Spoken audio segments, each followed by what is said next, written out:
Hi everyone, it's your boy Jim, flipping it and keeping it because this here is an excellent book, and this one, and this one.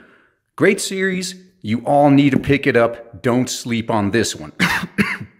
Okay, and that's probably enough for you guys to get the reference. I'm not going to be doing the whole video like this, don't worry about it. Doing any sort of review on manga is pretty hard in this format given the size and thickness of these books compared to American comics. But I will use this opportunity to point out one of the things I really liked about this one, and let's compare the size with this volume of Berserk here. As you can tell, the book's actually considerably bigger than the usual manga book. Well, a little bit bigger anyway, but it makes a huge difference, this tiny amount. So, with that, let's get to the proper format.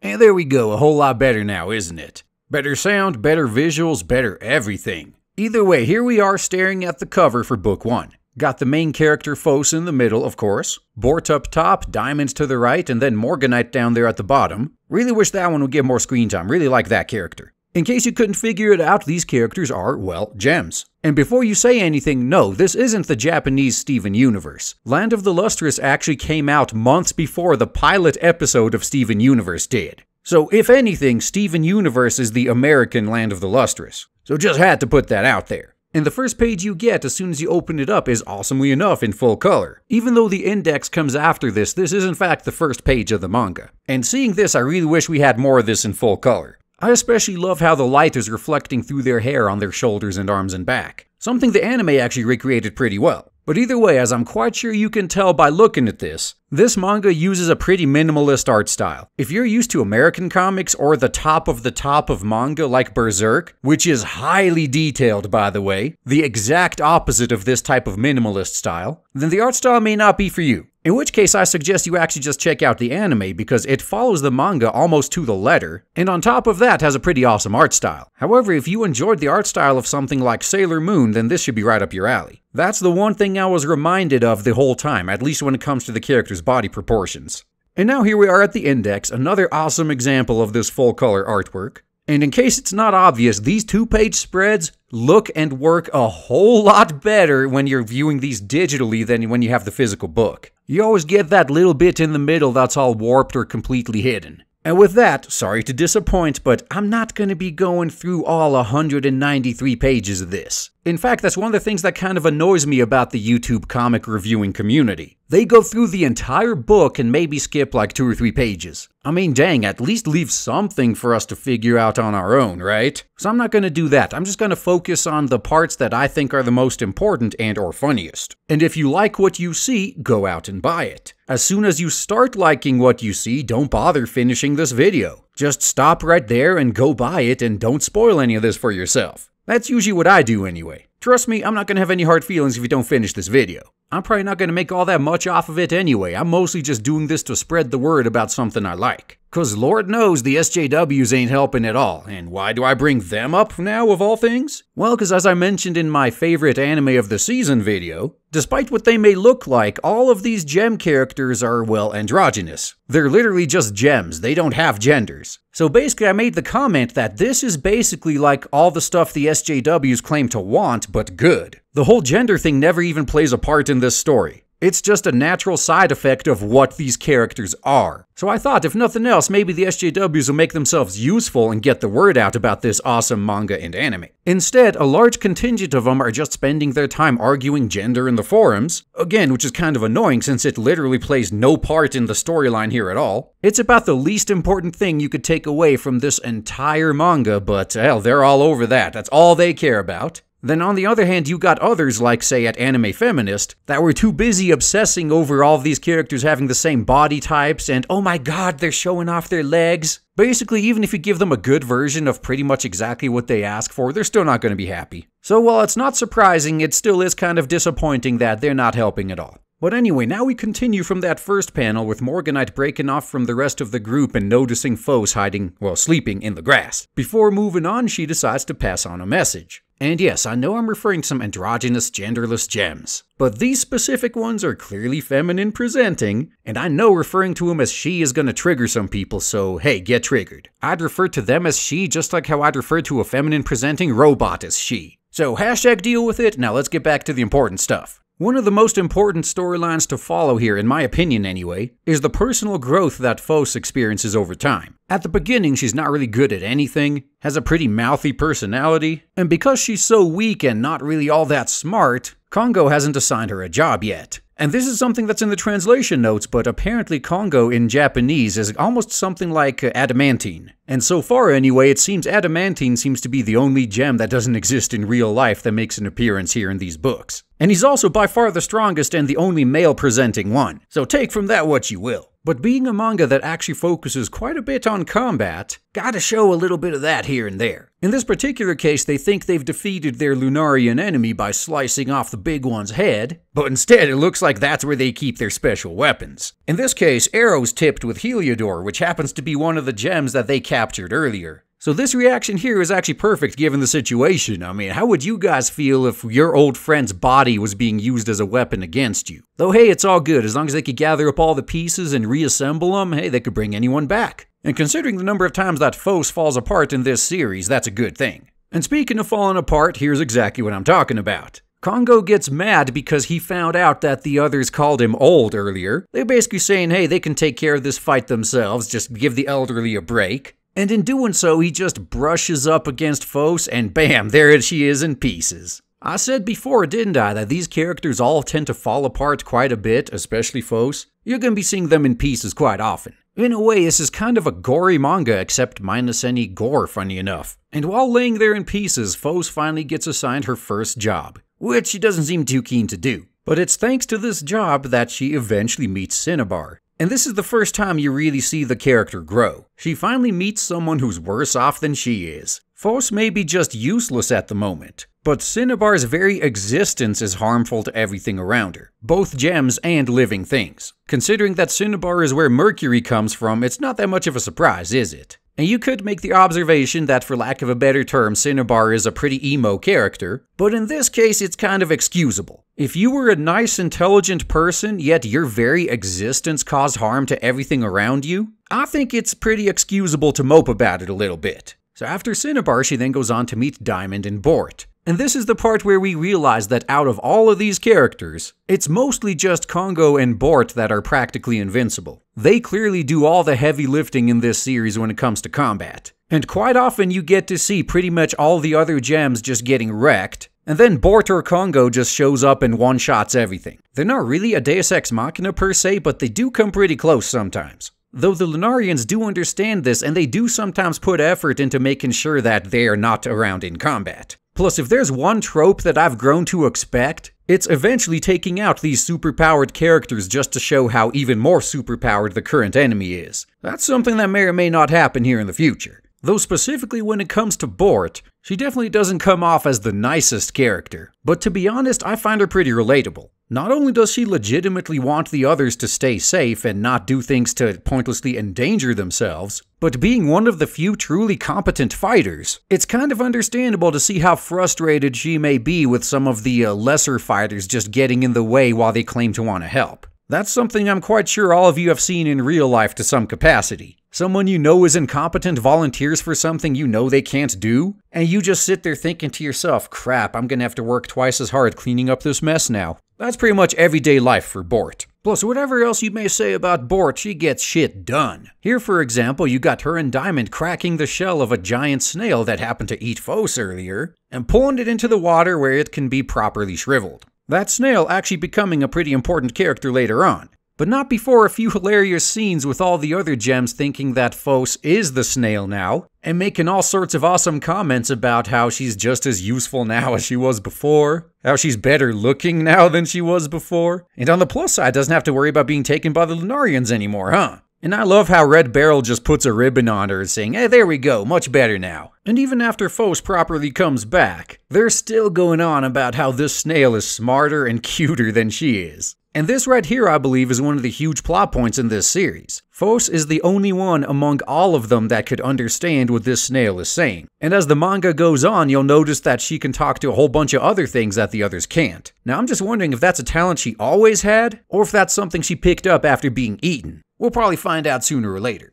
And now as we get to the second book, It's kind of obvious I skipped the vast majority of the first one, as I'm going to be doing for this one and the third. Like I said, I'm not here to show and tell everything. I just want to give y'all a little taste. And in case it's not obvious yet, the covers do tend to show off the characters that have some pretty important roles. This time around, you got Phos, Yellow Diamond, and the two Amethysts. And you may notice that Phos is rocking some awesome new legs. And for that, I again have to bring up my anime recommendations from earlier. As I mentioned there, Phos is kind of limited by her body. She's pretty fragile. So to get stronger, she basically has to become the gem version of what a cyborg would be to us meatbags. Though that actually comes with more severe costs for them than it would for us. It's a pretty common cyberpunk story about how the more machine-like you become, the more you lose your humanity. But these gems actually lose a little bit more than just that. But before we get to that, we get back to our snail friend. And if you've been watching the anime, a pretty good example of how the anime seems to use the manga as a storyboard. And this here is another one of the comedy sequences we see to break up all the combat.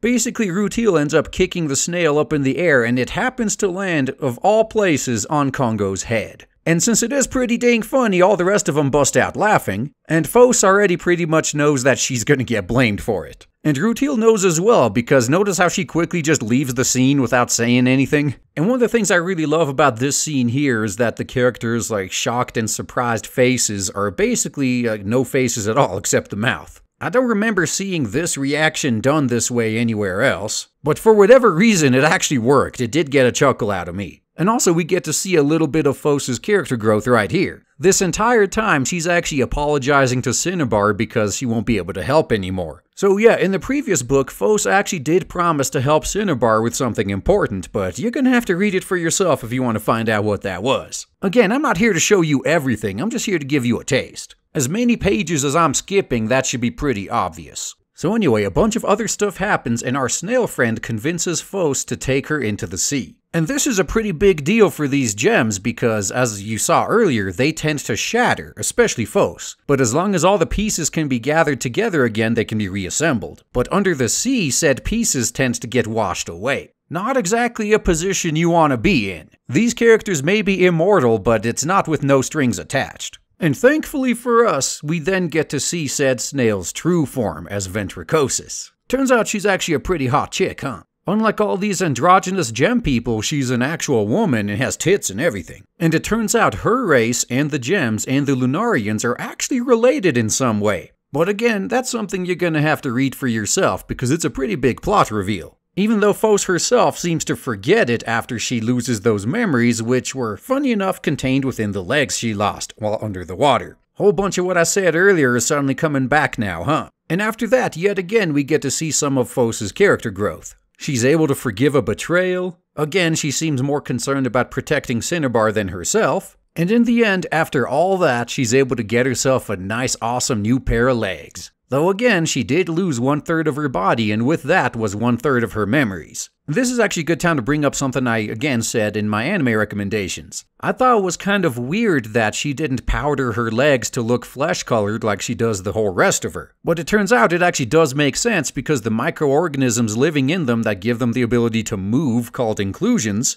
they run off of sunlight. So while her body is getting used to her new legs, it makes sense not to powder them to make sure that they get all the sunlight they can get. So hey, I was a little bit confused about that at first, but it actually does make quite a bit of sense. And speaking of her new legs, skipping a bunch of important stuff, she does eventually get used to them, and ends up in her first fight, and we come to the third book. Just Phos and Antarcticite here on the cover this time around, and as you can probably tell by the color of Phos's arms right here, yeah, she gets some other excellent new parts. As was bound to happen sooner or later, the Lunarians show up and Phos gets caught in her first fight. What was supposed to be her first fight anyway. But the Amethysts do all the work. Lots of slashing, lots of lopping off heads, and lots of dodging and deflecting arrows. The manga does a pretty decent job of showing the admittedly very busy action scenes, but these actually look a whole lot better in the anime in case you haven't caught that yet. But as awesome as the Amethysts are, unsurprisingly things go completely south, and even though they specifically asked Phos to run and get help, she just sat there too scared to do anything. And this is something that actually annoyed me a little bit when reading some of the comments on the anime. They were basically saying how horrible of a character Phos is because after finally being allowed in combat like she always wanted, she just sits there and does nothing. But honestly, this just makes her relatable as a person. Everyone can talk smack. Everyone can imagine what they would do if they were ever in a life or death situation. But just imagining it and actually having someone point a gun at your head with the intention to pull the trigger are two completely different things. For someone who's never been expected to participate in a real combat before, and who's never really had any combat training for that matter, this is about the expected reaction. But luckily for everyone involved, Bort and Congo show up to save the day, and Phos gets to have another awesome growth experience. And she decides to prove herself by staying awake during the winter, while the rest of the gems except for Antarcticite and Congo hibernate. In their part of the world, apparently light is very scarce in the winter and they find it pretty hard to even stay awake. And I'm including this page here not only to show how cute some of these characters can be, but also as yet another jab at some of the people that say they can't see them as women. And while being paired with Antarcticite, this is actually where we get to see most of the character growth that Phos goes through. For instance, this scene where she admits that when her legs were needed the most, because as fast as she could run, she could get help fast, she was too scared to move. And it's because she didn't get yelled at or scolded that is what's keeping her up at night. I'm sure you've all been there before too. You screwed up real bad and yet no one said anything to you, but you know what you did. Then there's this awesome scene a little bit later on too. Antarcticite is about as weak as Phos is, really, and is sitting here saying, "We're not very hard. If you take our courage away from us, we have nothing left." To which Phos replies, "I can only do the things that I can do." And Antarcticite responds, "Because you only try the things that you can do. But if I can do it, I do my very best. And you'll never be able to do anything else." Those are actually some pretty deep and thoughtful words right there. If you never leave your comfort zone, you're never going to be able to do anything outside of what you can do right now. Which I guess is fine if you're okay with that, but if you're actively trying to improve yourself like Phos is, that's practically a death sentence right there. It means you're never going to get anywhere. So I really did love this scene especially. And hey, those words seem to have worked because Phos is there trying to break up the ice floes with her mentor, and almost gets it. Something cracks, but it's not what was intended. And in the course of this new job, a bunch of stuff happens that you're gonna have to find out for yourself, and Phos happens to lose her arms. Not like the cover didn't spoil that for you, but you knew it was gonna happen, I'm sure. And so to get some more raw materials to build some new arms with, they go to the place where all of them are born, the Shore of Nascency. Apparently most of the gems that come out of here aren't lucky enough to be granted sentience, so if nothing else they could be used as raw materials. And unfortunately for them, they're only able to find the very soft and heavy gold and platinum laying around, but Phos gets them attached quote-unquote temporarily. Looks like whether she likes it or not, she's got her new arms. But this being a story so focused on combat, things are never going to be that easy and happy-go-lucky. So of course the Lunarians have to attack, and as I kind of alluded to earlier, they have a new tactic. While they're off trying to get Antarcticite and Phos, another party shows up to distract Congo and keep him occupied. Anything to make sure he can't make it to the rescue in time. They actually know full well they can't beat him, but they're not trying to. All they need to do is make sure he doesn't get in the way of their plans. I especially like this because this is pretty much how you deal with overpowered characters in your D&D groups. Just make sure they can't be there to save the day, if you know what I mean. And meanwhile, back on the battlegrounds while Phos is busy being transformed, Antarcticite was able to get a moment of glory by driving off a new model of Lunarian all on her own. Here we get another great scene of some of the battle damage that these characters suffer through quite often. Something like this would be pretty gory if it was flesh and blood, but considering we're dealing with gems that can be reassembled as if nothing happened, I pretty much look at scenes like this no differently than I would if I was watching, say, a mecha anime and the freaking Gundam was being torn apart. It does pretty much give dismemberment and disfigurement a completely different perspective, that's for sure. And again, skipping a whole bunch of important stuff that you guys are just gonna have to find out for yourselves, Phos has pretty much been completely transformed both mentally and physically at this point. And has even suddenly gotten pretty competent at combat. Getting some new arms, some new legs, losing your memories of a whole bunch of friends, losing some friends. All of that has an effect on someone, and it's shown quite perfectly here. As I'm kind of showing you on the screen as I'm talking you through this, the Phos you see in front of you now is barely recognizable from the one you saw at the very beginning, huh? And this right here is probably my favorite part of this whole series, just the character growth that this one character goes through. Completely warped both mentally and physically. Having gone through everything she's been through, she's still scared, even to the point of tears here, by the way, but she's actually doing something about it. Another thing I really love about this scene in particular is how Kongo is pretty much saying that, stuff leaking from your eyes was the defect of the ancient life forms. Ancient life forms that clearly they are descended from. But again, you want to know more, you're going to have to read it yourselves. And what better place to leave this off than the final page of the third book? You remember how much Phos has cared about Cinnabar since the very beginning, right?